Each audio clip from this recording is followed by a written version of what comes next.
बातें सुननी और सुनानी। आओ बच्चों तुम्हें सुनाओ अच्छी एक कहानी।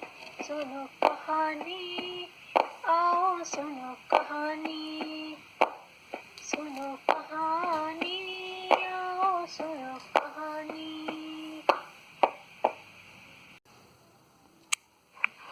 आओ बच्चों, आज मैं आपको जो कहानी सुनाने जा रही हूँ उसका नाम है केसरी की नादानी। वाराणसी में गंगा के किनारे एक घना जंगल है। बहुत समय पहले की बात है। उस जंगल में एक सिंह राज्य करता था। उसका नाम था केसरी। केसरी की प्रजा उसे बहुत चाहती थी। था भी ठीक, क्योंकि केसरी प्रजा का बहुत ध्यान रखता था। उसके सुख दुख दर्द में साथ देता था, सभी की सहायता करता था। उसके राज्य में कोई भी भूखा नहीं रहता था, ना ही किसी को कोई अभाव था। पर केसरी में एक बहुत बड़ा दोष था, वह था स्वार्थी। यदि कोई वस्तु उसे पसंद आती थी तो उसे वह दूसरों को बिल्कुल भी नहीं देता था। उसकी यह बात भालू, रीछ, वानर, लोमड़ी किसी भी जानवर को अच्छी नहीं लगती थी। पर कहता कोई प्राणी कुछ भी नहीं था, क्योंकि वह बड़ा था, राजा था। उससे सभी डरते थे।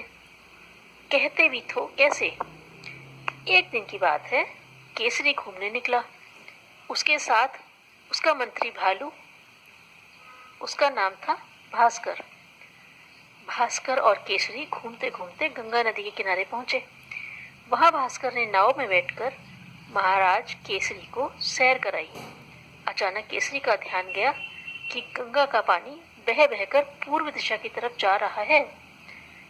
केसरी के राज्य की सीमा में तो वही समाप्त हो जाती थी, पर उसने देखा कि पानी बहकर उसके राज्य से बाहर जा रहा है। उसने अपने मंत्री भालू से पूछा, भास्कर, यहाँ से यह पानी किधर जाता है? मुगल सराय की ओर महाराज। पतवार से नाव आगे बढ़ाते हुए भालू मंत्री ने उत्तर दिया। मुगल सराय में नदी के पास के जंगल में भी एक शेर रहता था। उससे केसरी बड़ा चिढ़ता था।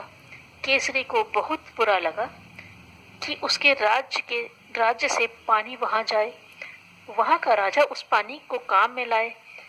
केसरी ने बिना सोचे समझे भालू को आज्ञा दी, मंत्री जी, इस पानी को दूसरे राज्य वाले जंगल में जाने से रोक दिया जाए। कल सुबह तक यहाँ बांध बन जाना चाहिए। मंत्री था बड़ा बुद्धिमान। यह सुनते ही उसका माथा ठनका। वह जानता था कि गंगा नदी में पानी बहुत है। यदि बांध बनाया जाएगा तो उनके जंगल में बाढ़ आ जाएगी। उसने बड़ी विनम्रता पूर्वक सिंह से कहा, महाराज, कहीं ऐसा न हो कि यह बांध बनाने से हमें ही नुकसान हो। तुमसे जो कहा जा रहा है वह करो। नथुनी फुलाता हुआ शेर बोला। भालू करता भी क्या, वह चुपचाप बैठा रहा। नदी से वापस आकर भालू ने तुरंत सेनापति वानर देव को बुलाया। उसे राजा का आदेश पूरा करने को कहा। वानर देव ने तुरंत सेना के कुशल इंजीनियरों को बुलाया। उन्हें शाम तक बांध बनाने की आज्ञा दी। इंजीनियरों ने जल्दी से पत्थर, ईंट और सीमेंट जुटाए, फिर बांध बनाना शुरू कर दिया। शाम तक मजबूत और सुंदर बांध बनकर तैयार हो गया। दूसरे दिन केसरी सूरज निकलने पर भी सोता रहा, पर जैसे ही उसकी आंख खुली वह भौचक्का रह गया। यह क्या, उसकी सारी गुफा में घुटने तक पानी भरा था।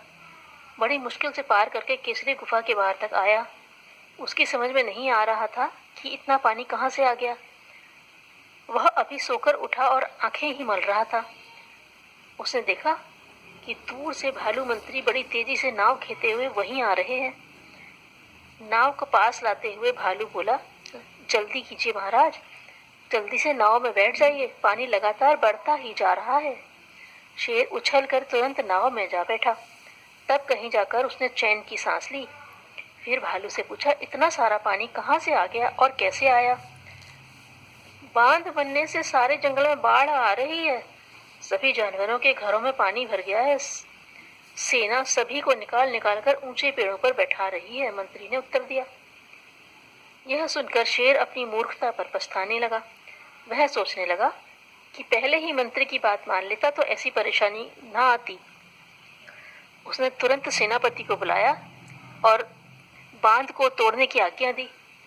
सैकड़ों वानर इस काम में जुट गए। कुछ ही समय में बांध टूटकर गिर गया। जंगल में आई बाढ़ दूर हो गई। तब सिंह ने चैन की सांस ली। नाश्ता करते हुए शेर भालू से बोला, मंत्री जी, आपकी बात न मानकर मैंने भूल की। सभी को इतना कष्ट सहना पड़ा, पर मैंने सोचा कि सारा पानी जब हमारे पास रहेगा तो हम उससे अधिक फायदा उठाएंगे। पड़ोसी राजा से लेकर फिर उसे पानी देंगे। भालू बोला, महाराज, नदी का पानी तो भगवान की देन है। उस पर जितना अधिकार हमारा है उतना ही दूसरे का भी है। भगवान ने ही बनाए हैं हम सबको। भगवान ने ही सब चीजें दी हैं। सभी को मिलजुल कर उनका उपयोग करना चाहिए। इसी में सबकी भलाई है। जो किसी चीज पर अपना अधिकार जमाता है वह जरूर दुख पाता है। केसरी की समझ में भी बात आ रही थी। वह सिर हिलाता हुआ बोला, ठीक कहते हो तुम। मेरी तुच्छ बुद्धि के कारण ही तुम सबको दुख उठाना पड़ता है। इस घटना ने मेरी आंखें खोल दी हैं। अब मैं अपने स्वार्थ को प्रमुखता नहीं दूंगा, दूसरों का भला सोचूंगा, क्योंकि स्वार्थी सदैव अंत में दुखी होता है।